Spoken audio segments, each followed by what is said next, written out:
दो पड़ोसी राज्यों के राजाओं में आपस में शत्रुता थी। एक राज्य का नाम था चंद्रलोक, दूसरे का नाम था सूर्यनगरी। चंद्रलोक के राजा का नाम था चंद्रसेन और सूर्यनगरी के राजा का नाम था सूर्यकुमार। एक बार चंद्रलोक के राजा को सूर्यनगरी के राजा ने बंदी बना लिया। राजा को छोड़ने के बदले में बहुत सारे धन की मांग की गई। चंद्रसेन ने अपनी रानी को संदेश भेजा कि राज्यकोष से धन निकालकर भेज दिया जाए, लेकिन उसकी पत्नी की ओर से कोई उत्तर नहीं आया। कुछ दिनों के बाद राजा सूर्यकुमार के दरबार में एक बांसुरी वादक आया। उसने इतनी मधुर बांसुरी बजाई कि राजा मुग्ध हो गए।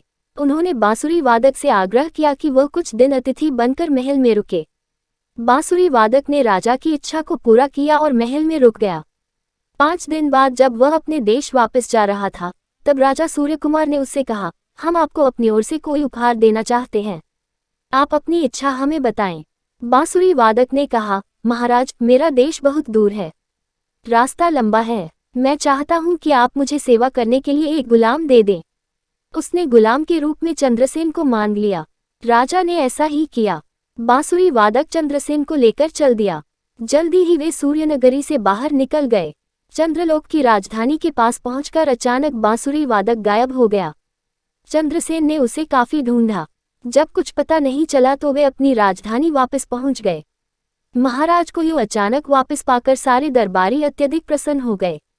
चंद्रसेन भी खुश थे, लेकिन वे अपनी रानी से बहुत नाराज थे। घातक कि वे रानी से नहीं मिलना चाहते। हमारा संदेश मिलने पर भी उन्होंने हमें छुड़ाने के लिए कुछ नहीं किया, यहाँ तक कि हमारे संदेश का कोई भी उत्तर नहीं दिया।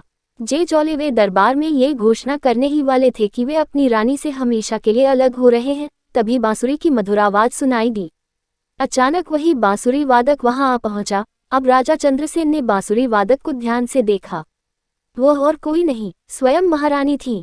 महारानी, आप तो आपने हमें छुड़ाया है। आपकी चतुराई के कारण हमें अपने राज्यकोष से धन भी नहीं निकालना पड़ा। आप सचमुच बुद्धिमान हैं। इस तरह रानी ने राजा चंद्रसेन के हृदय में और भी गहरा स्थान बना लिया। इसी तरह की वीडियो देखने के लिए हमारे YouTube चैनल को सब्सक्राइब करें। धन्यवाद।